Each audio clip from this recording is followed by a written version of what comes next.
Good morning students. आज हम करेंगे हमारे चैप्टर 12 एटम से रिलेटेड न्यूमेरिकल्स। इसके लिए हम क्या करते हैं, न्यूमेरिकल्स शुरू करने से पहले इस पूरे जितने हमारे पास फॉर्मूले थे उनको हम एक बार एक ही जगह लिख लेते हैं, जिससे न्यूमेरिकल्स करना आसान रहेगा। तो हमारा चैप्टर शुरू हुआ था एटम्स। तो इससे पहले टॉपिक हमने पढ़ा था रदरफोर्ड मॉडल। उसके हमारे पास सबसे पहला फॉर्मूला आया था डिस्टेंस ऑफ क्लोजेस्ट अप्रोच, जिसके अंदर हमने ये फाइंड किया था कि कोई भी जो हमारे पास हमने अल्फा पार्टिकल की जो bombarding correct alpha particle nucleus से कितना क्लोज जा सकता है। और इसी हेल्प से हमने ये कहा था कि ये जो डिस्टेंस होता है एक तरह से हम ये कह सकते हैं कि न्यूक्लियस का साइज है उसको भी मान सकते हैं। तो हमारे पास इसका जो फॉर्मूला आया था उसका फॉर्मूला हमारे पास आया था distance of closest approach R is equal to 2z e square divided by 4 pi epsilon naught half m v square, where half m v square हमारे पास क्या थी, काइनेटिक एनर्जी। तो इसको हम इस तरह से लिख सकते हैं 2z e square divided by 4 pi epsilon naught kinetic energy. ठीक है, तो हमारे पास ये पहला फॉर्मूला था। इसके बाद हमने पढ़ा था बोर मॉडल के बारे में। तो बोर मॉडल की हेल्प से हमने क्या फाइंड किया था, जो हमारी स्टेशनरी ऑर्बिट्स होती है उनके रेडियस को फाइंड किया था, रेडियस, वेलोसिटी, फ्रीक्वेंसी थी। तो हम सबसे पहले लिखते हैं radius of bore stationery orbit. तो हमारे पास ये जो फॉर्मूला आया था ये हमारे पास आया था R is equal to n square h square divided by 4 pi square m k square e square z। तो हमारे पास ये फॉर्मूला था रेडियस के लिए। फिर इसके बाद हमने फाइंड किया था वेलोसिटी को, वेलोसिटी ऑफ बोर ऑर्बिट। जो हमारे पास ये जो फॉर्मूला आया था that was velocity is 2 pi k e square z divided by n h। ठीक है, इसी के आगे हमने बोर मॉडल में हमने फाइंड किया था total energy of the electron in specific stationery orbit. तो ये हमारे पास जो एनर्जी आई थी ये हमारा फॉर्मूला आया था minus half K Z E square divided by R. और जब हमने इसमें क्या किया था, आर की वैल्यू पुट करी थी, तो हमने इसका एक मॉडिफाइड फॉर्मूला और निकाला था। हमारे पास वो था minus 2 pi square m k square z square e4 divided by n square h square. और यही फॉर्मूला जब हम बात करते हैं हाइड्रोजन एटम के लिए तो हमने इसको फाइंड किया था minus 13.6 divided by n square. हमने जो स्टैंडर्ड सारी वैल्यूज रखी थी z=1 रखा हाइड्रोजन के लिए, तो हमारे पास ये फॉर्मूला था माइनस 13.6 n स्क्वायर। फिर इसके बाद हमने चैप्टर में फॉर्मूला पढ़ा था कि जब भी कोई इलेक्ट्रॉन क्या करता है अपनी ऑर्बिट को चेंज करता है, हायर ऑर्बिट से लोअर ऑर्बिट में आता है, तो क्या करता है वो फिक्स रेडिएशन को इमिट करता है, फोटॉन्स को इमिट करता है। तो हम बात करते हैं एनर्जी ऑफ इमिटेड रेडिएशन। इसका जो फॉर्मूला हमारे पास आया था दैट वाज, हमने कहा था इसको h mu is equal to E2 minus E1। इसका मतलब ये है कि जिन दो ऑर्बिट में ट्रांजिशन हो रहा है, इलेक्ट्रॉन एक ऑर्बिट दूसरे में जा रहा है, तो दोनों के बीच में जो ऑर्बिट्स की जो एनर्जी है उन ऑर्बिट्स की एनर्जी का डिफरेंस ही हमारे पास आएगा h म्यू के इक्वल। जब हमने इसको क्या किया था और सॉल्व किया था तो हमारे पास आंसर आया था hc over lambda is equal to 2 pi square m k square e4 z square upon h square 1 upon n1 square minus 1 upon n2 square. ये जो फॉर्मूला निकाला था E2 और E1 की वैल्यू हमने क्या किया था, यही वैल्यूज रखी थी। इन्हीं वैल्यूज को पुट करके हमने सॉल्व किया था तो हमारे पास ये फॉर्मूला आया था। और इसी फॉर्मूले से हमने क्या किया था, हमने दो फॉर्मूले निकाले थे, एक तो हमारे वेव नंबर का और एक हमारे पास था फ्रीक्वेंसी का। तो हमारे पास जब हम बात करते हैं वेव नंबर हम बोलते हैं रेसिप्रोकल ऑफ वेवलेंथ। तो हमने जब इसका फॉर्मूला निकाला तो हमारे पास ये आया था r 1 upon n1 square minus 1 upon n2 square. r is called Rydberg formula, Rydberg constant. और यहीं से हम बात करते हैं फ्रीक्वेंसी में फाइंड करनी है तो इसी फॉर्मूले में क्या होगा, RC 1 upon n1 square minus 1 upon n2 square. तो हमने ये सारे फॉर्मूले इस पूरे चैप्टर में पढ़े थे। अब जब न्यूमेरिकल करेंगे तो उसमें यही फॉर्मूले क्या करेंगे, काम मिलेंगे। तो इन सब फॉर्मूले को एक बार आप अपने नोटबुक में नोट कर लीजिए। चलिए अब हम एक न्यूमेरिकल करते हैं। हमारे बुक का एग्जांपल है एग्जांपल नंबर 12.2, सेकंड एग्जांपल है बुक का।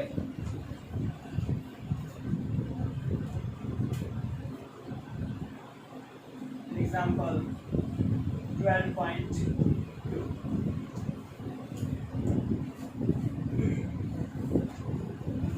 इस एग्जांपल में हमें दिया है in a guide by Marsden experiment. ये जो एक्सपेरिमेंट कौन सा था, रदरफोर्ड वाला एक्सपेरिमेंट था। What is the distance of closest approach to the nucleus of 7.7 mega electron volt alpha particle. इसमें हमारे पास अल्फा पार्टिकल है। अल्फा पार्टिकल की हमें एनर्जी दी है, kinetic energy of alpha particle that is 7.7 mega electron volt. ठीक है, it comes momentary to the rest, reverse its direction।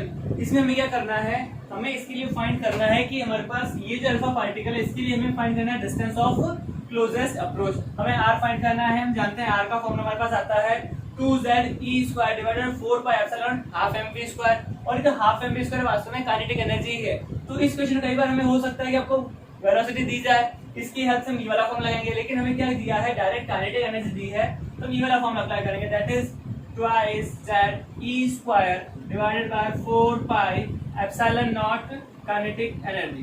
ठीक है, हमारे पास काइनेटिक एनर्जी गिवन है। इसके अलावा हमें क्या चाहिए, जो z है, ये z हम किसके लिए डिफाइन कर रहे हैं, ये जो एक्सपेरिमेंट हुआ था गोल्ड फॉइल के लिए हुआ था। गोल्ड फॉइल के ऊपर हमने अल्फा पार्टिकल की बमबारी करी थी। ठीक है, तो गोल्ड फॉइल की जो हमारे पास z है, z की वैल्यू हमारे पास आएगी, z विल बी 79। ठीक है, गोल्ड का हमारे पास एटॉमिक नंबर आ गया। What is the value of E?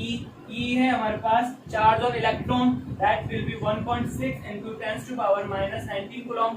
That's okay. 4πε0, ये हमारे पास जो पूरी वैल्यू है 1/4πε0, इसको हम बोलते हैं K। K is equal to 1/4πε0, इसको हम बोलते हैं 9 into 10⁻9। ठीक है, ये हमारे पास K की वैल्यू हो गई। और काइनेटिक एनर्जी जो है, ये हमारे पास सबसे बड़ी प्रॉब्लम ये है, जो हमें काइनेटिक एनर्जी गिवन है 7.7, ये वो गिवन है मेगा इलेक्ट्रॉन वोल्ट। लेकिन जब भी हम क्वेश्चन सॉल्व करते हैं तो हम सॉल्व करते हैं कि हमारे पास एनर्जी है, एनर्जी को हमेशा लेते हैं जूल के अंदर। तो हमारे पास ये मेगा इलेक्ट्रॉन वोल्ट है, इसको हमें कन्वर्ट करना पड़ेगा जूल के अंदर। So kinetic energy is equal to 7.7 mega electron volt. क्या करना है, हमें इसको कन्वर्ट करना है किसमें, जूल में। तो हमेशा ध्यान रखिए, अगर ये सपोजली मेगा नहीं होता, ओनली इलेक्ट्रॉन वोल्ट होता, तो इलेक्ट्रॉन वोल्ट को जब हम जूल में कन्वर्ट करते हैं, 1 electron volt is equal to 1.6 into 10⁻⁻19 joule. मतलब इलेक्ट्रॉन वोल्ट से अगर जूल में कन्वर्ट करना है तो 1.6 into 10⁻⁻19 ये करते हैं। लेकिन हमारे पास मेगा और है, मेगा इलेक्ट्रॉन वोल्ट। इसका मतलब हम क्या करेंगे, इसको 10⁻6 से और मल्टीप्लाई कर देंगे। मेगा का मतलब 10⁻6। इट मींस हम कुछ चाहते हैं कन्वर्ट करना जूल के अंदर।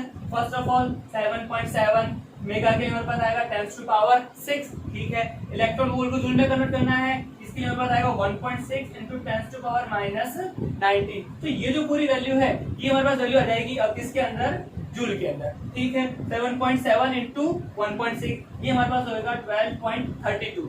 ठीक है, अब हम करते हैं 10⁻6 और 10⁻⁻19। जब हम इसको सॉल्व करेंगे तो हमारे पास आएगा 10⁻⁻13। ठीक है, तो इसको हम लिख सकते हैं 1.2 into 10⁻12 जूल। पॉइंट को इधर शिफ्ट किया, इधर से एक वैल्यू कम कर दी। सो हमारे पास जो काइनेटिक एनर्जी उसकी वैल्यू हमारे पास आ गई 1.2 into 10⁻12 जूल। हम करते हैं इस वैल्यू को put, R is equal to twice, okay, Z की वैल्यू हमारे पास आएगी 79, E हमारे पास आएगा 1.6 into 10⁻⁻19 स्क्वायर डिवाइडेड बाय 4πε0। ये हम 1/4πε0 है, तो इसको ऊपर कर देते हैं 9 into 10⁻9। इस पूरी की वैल्यू हो जाएगी ये। ठीक है, और काइनेटिक एनर्जी हमारे पास आई है 1.2 into 10⁻12। हम जब इस सारी वैल्यूज को सॉल्व करेंगे तो इससे हमारे पास इजीली हम कैलकुलेट करते हैं डिस्टेंस ऑफ क्लोजेस्ट अप्रोच को। तो ये जो क्वेश्चन था, इस क्वेश्चन सबसे बड़ी प्रॉब्लम सिर्फ ये की थी कि जो मेगा इलेक्ट्रॉन वोल्ट है, हमें इसको कन्वर्ट करना पड़ा किसके अंदर, जूल के अंदर। बाकी हम डायरेक्ट फॉर्मूला अप्लाई करके इस फॉर्मूले को, इस क्वेश्चन को सॉल्व कर सकते हैं।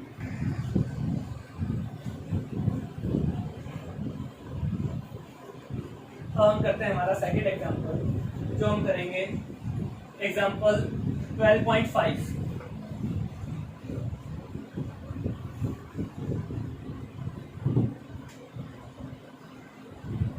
एग्जाम्पल 12.5। इस एग्जाम्पल में हमें कहा है 10 kilogram satellite circles earth once every 2 hours in an orbit having a radius of 8000 kilometre. इसमें क्या हमारे पास एक सैटेलाइट है, वो क्या कर रहा है, अर्थ के चारों ओर चक्कर लगाता है, उसे टाइम लगता है 2 आवर। मतलब ये 2 आवर जो गिवन है, ये 2 आवर क्या है, 2 आवर्स में वो पूरे अर्थ का एक राउंड निकाल देता है। इसका मतलब इसका टाइम पीरियड है। हम टाइम पीरियड बोलते हैं कि एक पूरा रिवोल्यूशन करने में कितना टाइम लगा। तो हमारे पास जो टाइम पीरियड गिवन है t is equal to 2 hour. ठीक है, हमें क्या दे दिया, टाइम पीरियड दिया है। साथ ही में क्या दिया है, जो सैटेलाइट मूव कर रहा है उसका मास दिया है, दैट इज 10 किलोग्राम। ठीक है, और साथ ही हमें रेडियस दी है, जिस ऑर्बिट में वो मूव कर रहा है उसकी रेडियस है 8000 किलोमीटर। लेकिन हम जब इस इक्वेशन सॉल्व करते हैं तो क्या होगा, किलोमीटर को फर्स्ट मीटर में कन्वर्ट करना पड़ेगा। तो हमारे पास ये आ जाएगा, इसको क्या करेंगे, 1000 से और मल्टीप्लाई करेंगे तो और हमारे पास 6 जीरो हो जाएंगे। तो 8 into 10⁶ metre, that will be the radius of orbit in which satellite is moving. Okay, then हमको दिया है assuming that the board's angular momentum causes the satellite just is it does not electron the hydrogen atom। ठीक है, और हमें find करना है quantum number. हमने कहा था कि हमारे पास जब भी क्या होता है, जब हमारा बोर मॉडल है उसमें हमने कहा था कि इलेक्ट्रॉन जब मूव करता है तो उसका जो एंगुलर मोमेंटम होगा that will be mvr is equal to nh/2π। ठीक है, इसलिए हमने assumption में कहा था कि जो हमारा एंगुलर मोमेंटम होता है वो होता है क्वांटाइज मतलब इंटीग्रल मल्टीपल का ही h/2π का इंटीग्रल मल्टीपल होता है। ठीक है, तो हमने कहा कि जो सैटेलाइट मूव कर रहा है इस पोस्टुलेट के अकॉर्डिंग ही मूव कर रहा है। अगर इस पोस्टुलेट के अकॉर्डिंग मूव कर रहा है तो हमारे पास जो n है, हमें n की वैल्यू फाइंड करनी है, क्वांटम नंबर। ठीक है, हमारे पास क्या क्या है, फर्स्ट ऑफ ऑल हमारे पास मास हमें गिवन है 10 किलोग्राम। ओके, देन हमारे पास वेलोसिटी नहीं है। ठीक है, कोई बात नहीं। रेडियस हमारे पास कितनी है, 8 इंटू 10⁶। ठीक है, इधर हमारे पास क्या आएगा, n। h जो हमारे पास होता है h is called Planck constant. Planck constant हमारे पास 6.6 into 10⁻34। This is Planck constant divided by 2π। ठीक है, अब हमारे पास क्या हुआ, हमें फाइंड वेलोसिटी। हमारे पास जो पूरी इक्वेशन है इसमें 2 अननोन हो गए, हमें n फाइंड करना है और साथ ही हमारे पास जो वेलोसिटी है ये भी हमें गिवन नहीं है। लेकिन वेलोसिटी की जगह हमारे पास क्या गिवन है, टाइम पीरियड। इसका मतलब है वेलोसिटी और टाइम पीरियड इन दोनों के रिलेशन से ही हम क्या करना है, सॉल्व करना है। ठीक है, वेलोसिटी का फॉर्मूला क्या होता है, वेलोसिटी हम बोलते हैं डिस्टेंस अपॉन टाइम। और हमें ये पता है कि ये जो हमारा टाइम है एक रेवोल्यूशन का है, कि एक पूरे चक्कर लगाने को टाइम लगता है 2 आवर। इसका मतलब जो 2πr पूरा रेवोल्यूशन हुआ 2πr, इस पूरे डिस्टेंस को कवर करने में हमें लगे हैं 2 आवर। ठीक है, हमें इसको चेंज करना पड़ेगा। फर्स्ट ऑफ ऑल हमारे पास जो 2 आवर है, इस 2 आवर को कंफर्म चेंज करेंगे, कितना हो जाएगा 2 आवर। तो हम सबसे पहले तो करते हैं 1 आवर को कितना 60 मिनट। ठीक है, तो ये हमारे पास मिनट्स में आया, फिर इसको और 60 से मल्टीप्लाई करेंगे तो हमारे पास आ जाएगा ये 2 आवर की जगह हम लिखेंगे 7200 सेकेंड्स। ठीक है, हमारे पास ये वैल्यू आ गई किसकी, v की। ठीक है, हम v की वैल्यू पुट कर देते हैं 10 इंटू 2π। ठीक है, r की वैल्यू हमारे पास ऑलरेडी है। ठीक है, r की वैल्यू हमारे पास हो जाएगी 8 इंटू 10⁻6 2πr डिवाइडेड बाय 7200। ये हमने वैल्यू पुट करी है वेलोसिटी की। ये हमने इसलिए करी है, बस वेलोसिटी है नहीं, लेकिन हम जब इस वेलोसिटी को इस फॉर्म में लिखते हैं तो हमारे पास आ रहा है रेडियस, और रेडियस हमारे पास है। ठीक है, 7200 मल्टीप्लाई बाय ये वाला आएगा 8 इंटू 10⁻6। ये तो हमारी किसकी वैल्यू थी, पूरी ये वैल्यू बस थी वेलोसिटी की, is equal to n into 6.6 into 10⁻34 divided by 2π। यहाँ से हमारे पास अब पूरी इक्वेशन में सिर्फ n नहीं है, हम n को क्या कर लेंगे, सेपरेट कर लेंगे। n will be 2π into 2π 4π square. ठीक है, इंटू ये वाला 10 इंटू 8 8 जा 64 10 टू पावर कितना हो जाएगा 12 हो जाएगा। ठीक है, हमें चाहिए n, तो ये वाली टर्म गई इसके पास, ठीक है, और ये जो टर्म आ जाएगी नीचे 7200 इंटू 6.6 इंटू 10 टू पावर -34। ठीक है, ये जब हम इसको सॉल्व करेंगे तो हमारे पास आ जाएगा n की वैल्यू, और ये जो n की वैल्यू हमारे पास है, ये n की वैल्यू हमारे पास आ रही है 5.3 इंटू 10 टू पावर 45। तो हमारे पास ये जो हमारे पास आया है, ये हमारे पास आया है क्वांटम नंबर, जो हमें n फाइंड करना था। इसके लिए हमें एक असम्पशन दिया गया था कि जो हमारे पास सैटेलाइट मूव कर रहा है वो बोर पोर्शन मूव कर रहा है, मतलब बोर पोर्शन कहता है angle momentum is nh/2π।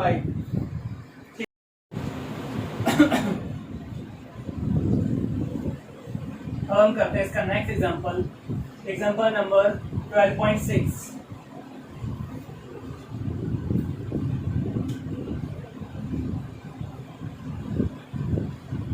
Example 12.6, ये हमारे पास एग्जांपल है। Using the Rydberg formula calculate the wavelength of the first 4 spectral lines in the Lyman series of the hydrogen spectrum.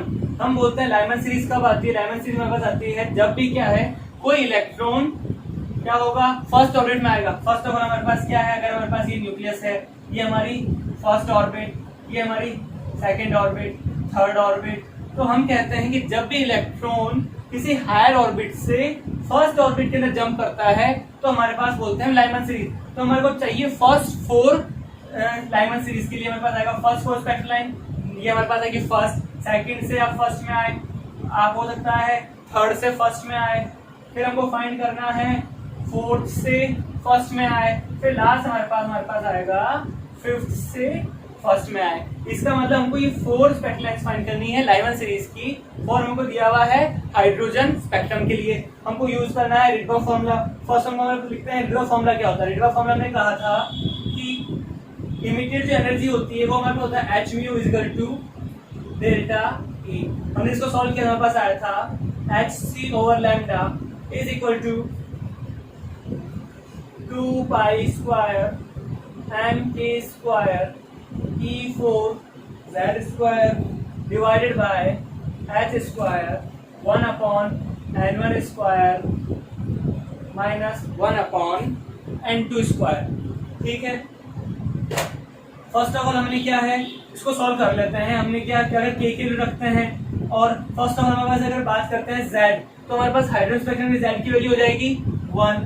इसको हम रखते हैं तो hc/λ = 2π² m, जो k² हमारे पास आएगा वो आ जाएगा 1/4πε0 स्क्वायर, तो 16π² ε0² E4 z² हमारे पास 1 हो जाएगा, divided by h² 1/n1² minus 1/n2²। ठीक है, तो हम क्या करते हैं, फर्स्ट ऑफ ऑल इस 2 से ये हो जाएगा 8π² से π² फिनिश। सो फाइनली हमारे पास जो आया है क्या आएगा, hc/λ = me4 divided by 8 ε0² h² 1/n1² minus 1/n2²। Okay, और जब हम क्या करते हैं, सब वैल्यूज को पुट करते हैं, m mass of electron, charge of electron, Planck constant, ε0, इन सब की वैल्यू को पुट करेंगे तो हमारे पास आएगा hc/λ = 13.6 1/n1² माइनस 1/n2²। लेकिन फिर वही प्रॉब्लम आएगी, 13.6 है, इन सबको हमने पुट किया है, तो 13.6 जो हमारे पास आएगा, ये हमारे पास आएगा इलेक्ट्रॉन वोल्ट में, जिसे हमें कन्वर्ट करना पड़ेगा जूल में। ठीक है, तो हम जानते हैं इलेक्ट्रॉन वोल्ट को जूल में करने के लिए करेंगे, हम मल्टीप्लाई करेंगे 1.6 इंटू 10⁻⁹, और साथ ही में चाहिए किसकी वैल्यू, लैम्डा की वैल्यू। ठीक है, तो लैम्डा हमारे पास आ जाएगा, लैम्डा विल बी, इसको पुट करते हैं चले जाते हैं, lambda will be hc/13.6 multiply by 1.6 into 10⁻⁻⁹ इधर हमारे पास आएगा। ठीक है, 1/n1², n1 की वैल्यू फिक्स है कि हम बात करें लाइमन सीरीज की। लाइमन सीरीज के पास हम कहते हैं कि हायर ऑर्बिट को फर्स्ट ऑर्बिट में आना है, इट मींस 1/n1 1 का स्क्वायर 1 ही आएगा, माइनस 1 अपॉन N2 स्क्वायर। लेकिन ये अब हमने गलत लिख दिया इसको, क्योंकि हम क्या कर रहे हैं, हम फाइंड कर रहे हैं लैम्डा को। हमने क्या किया, लैम्डा को यहाँ शिफ्ट कर दिया और ये जो पूरी वैल्यू है ये HC के डिनोमिनेटर में आएगी, लेकिन हमने इसको इसके मल्टीप्लिकेशन लिख दिया। तो ऐसा नहीं करना है, ये गलती आप मत करना। तो ये जो हमारे पास आएगा, ये हमारे पास आएगा इस डिनोमिनेटर में 1/1 माइनस 1/N2 स्क्वायर। तो हमारे पास ये फॉर्मूला तैयार हो गया किसका, वेवलेंथ लैम्डा का। हमें फाइंड करनी है लाइमन सीरीज की फोर सीरीज। स्टार्टिंग में जो 4 हमारे पास स्पेक्ट्रल लाइंस होती है वो, तो हम क्या करेंगे, इसी के अंदर H और C की वैल्यूज पुट करके तो हमारे पास क्या आएगा, N2 के लिए हमारे पास 6 है, N2 के लिए हमारे पास आएगी 2, 3, 4 और 5। अगर इस N2 से क्या करते हैं, हम वैल्यू पुट करते हैं 2, फिर सॉल्व करेंगे तो हमारे पास L लैम्डा 1 आ जाएगी, हमारे पास ये आएगी first wavelength of the spectral line. अगर इस N2 से आप 3 पुट करोगे और सॉल्व करोगे तो हमारे पास सेकंड स्पेक्ट्रल लाइन आ जाएगी। इसी तरह N2 की वैल्यू को पुट करके ही आपको क्या करना है, चारों जो वेवलेंथ है स्पेक्ट्रल लाइंस की वो फाइंड करनी है। अब हम क्या करते हैं, फॉर्मूला बना लेते हैं एक बार। इसको हमें फाइंड करना है लैम्डा, इसको सॉल्व कर लेंगे तो हमारे पास क्या आएगा, लैम्डा विल बी H की वैल्यू होती है 6.6 into 10 to power minus 34। C हमारे पास होती है velocity of speed, that is 3 into 10 to power 8। Okay, जब क्या करेंगे इसको ऐसे लेके सॉल्व करेंगे तो हमारे पास रिजल्ट आएगा N2 स्क्वायर और वो N2 स्क्वायर बाद में ऊपर चला जाएगा तो हमारे पास आएगा N2 स्क्वायर, ठीक है, डिवाइडेड बाय 13.6 into 1.6। इसको हम सॉल्व करेंगे तो हमारे पास आएगा 21.76 into 10 to power minus 19। Okay, और जब इसका एलसीएम लिया था तो इसका जो न्यूमरेटर आएगा that mean N2 square minus 1 N2 square minus 1। तो हमारे पास ये हो गया लैम्डा का फॉर्मूला। और हमारे पास इसमें जो अननोन है सिर्फ क्या है, N2 के लिए क्या रखेंगे 2, 3, 4, 5। फॉर एग्जाम्पल जब हम फाइंड करेंगे फर्स्ट स्पेक्ट्रल लाइन तो 2 की वैल्यू जो N2 होगा दैट विल बी 2। तो हमारे पास लैम्डा होना वो आ जाएगा 6.6 into 10 to power minus 34 into 3 into 10 to power 8 multiply by 2 का स्क्वायर। तो हमारे पास हो जाएगी, पुट करेंगे 4 21.76 into 10 to power minus 9 और 2 का स्क्वायर 4 minus 1 हमारे पास आ जाएगा 3। और इन सब की वैल्यू को पुट करेंगे हमारा आएगा lambda 1 that is the first spectral line of the hydrogen spectrum. इसी तरह आप वैल्यू पुट करोगे N2 की जगह 3, हमारे पास सेकंड स्पेक्ट्रम आ जाएगी, फिर हम N2 की पुट करेंगे 4 और 5। इस तरह से हम हाइड्रोजन स्पेक्ट्रम की फर्स्ट 4 लाइमन सीरीज के स्पेक्ट्रल लाइन को फाइंड कर सकते हैं।